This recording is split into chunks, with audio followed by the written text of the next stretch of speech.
don't give up. Even if right now it doesn't make sense. One day, I'm very, very sure, when you start to see the connections and things fall into place, you will maybe also realize that it couldn't have been different. Even if it's difficult. Giving up was just simply not a question, was simply never an option. In the way how I look at the world, it's about constantly developing yourself. Making a mistake is not a problem. Making the same mistake without learning from the first one, that's a problem. Well, I assured you all that I would not be stopping until I reached the beaches of Cali. And wow, what a sight it is. This is actually my second day here. I got in about, noon Christmas Day. I didn't even realize it was Christmas Day. Holidays, coming from a fractured family, being the black sheep, realizing that you're nothing but an ornament, a decoration to make the family feel whole on social media and to others. Holidays really, ever since, have not meant much. So it's just another day. Got to see all the lights, all the festivities on my way down here, and it was pretty cool. It was a long trip, a lot longer than I thought. Initially, it was only supposed to take 5 days. And once the car broke down in Oklahoma, the third day in, we had some decisions to make. And initially, we thought we were going to get a rent-a-car. Luckily, we didn't have to scrap the car quite yet. We could eke it out for another 150 miles to our next destination, being the rent-a-car station, then another rent-a-car station 50 miles down the road, and then ultimately the Greyhound bus, because my friend can't fly due to something with his ears. So yeah, we took a Greyhound for 2 days, and we made our way finally down to Cali. But I bet you guys are wondering, is he still with me? No, he's not. He decided to go elsewhere.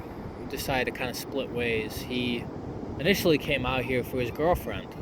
So, good for him. Hopefully that works out, even though he is also homeless like myself. So, I don't know. Maybe he'll find that unicorn that'll look past all that, but I can't be so optimistic. It's why I don't even try to pursue women for anything. I mean, what could I provide them? But, we're here, and it's been a couple nights already that I've had to, pitch the tent. And in more towards the inner city of where I'm at, it's not too easy. It definitely was not very doable.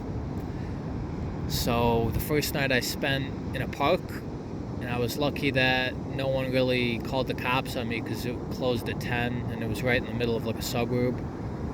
But there was like a big old storm that night, and I kind of got a little flooded, so that wasn't too great. I dried all my stuff off the next day as I walked all around the coast and stuff like that. And I'm kind of just seeing what's available, because it is still kind of like a slower time in the year. There's not much in the way of work in the gig economy, and the only thing, the only builders around here are Asians or Mexicans and the union. Now I could try to join the union, but I don't know. I don't know if I want to get back into the trades like that. So I talked to someone, and they basically told me, kind of stick it out until mid-January when things pick up again, and you should be able to find some stuff in the gig economy. I'm just right now just soaking it in. There's not really much going on. It's another reprieve of sorts until life kicks my ass again. But at least out here, there's many other people that are homeless and destitute, and being as I do keep myself together and I'm moving from place to place, I'm not just setting up a permanent camp. No one's really giving me any side eyes, any dirty looks. They kind of just look at me like a backpacker, right? Because I got this big old camping bag with all the stuff on the side, and It's about 35 to 40 pounds, and yeah, I'm just kind of roughing it, just rucking it, as they say in military terms.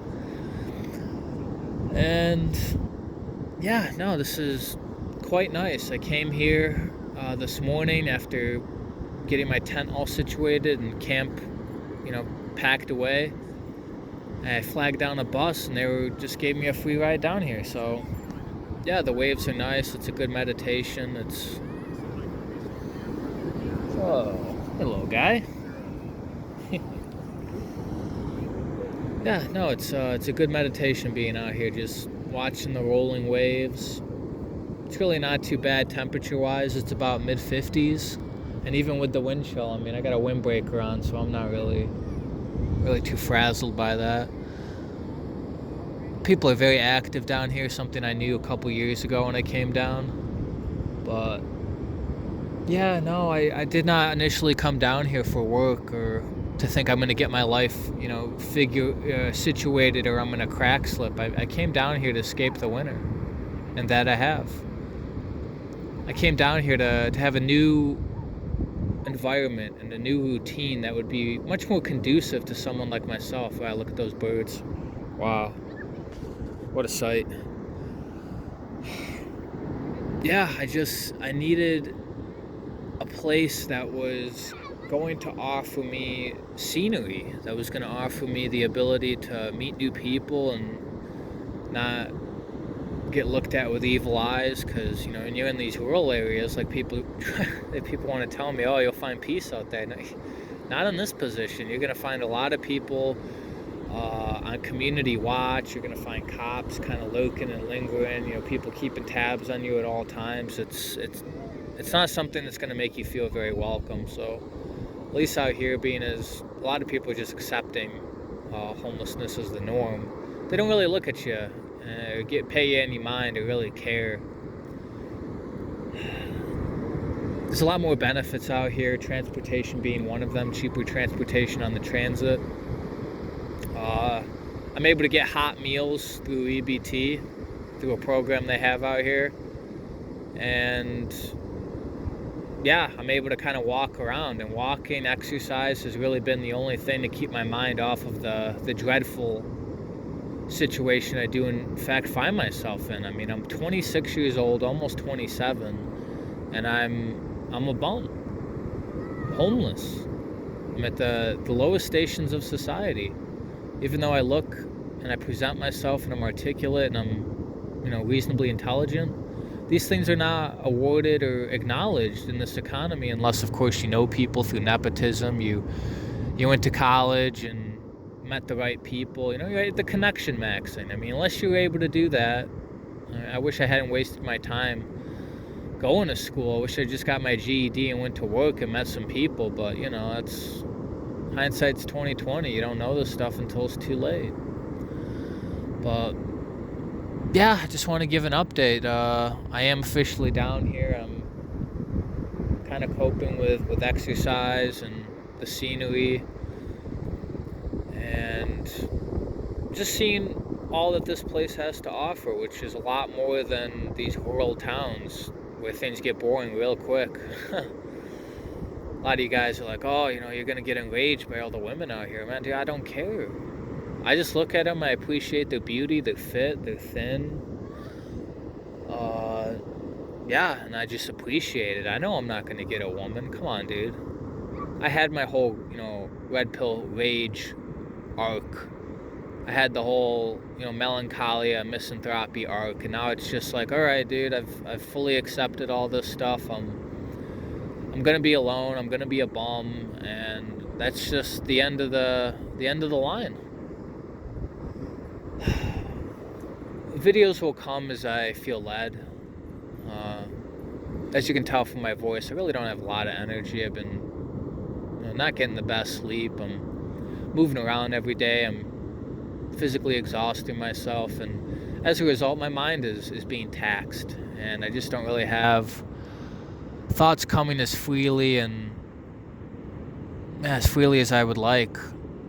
I'm really kind of a blank slate right now until I need to speak, which is fine, right? The conservation of energy is a good thing.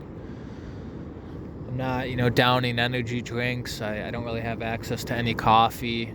Every once in a while, maybe I'll stop by like a McDonald's or something. But things out here are a bit pricey, and not everything is on EBT.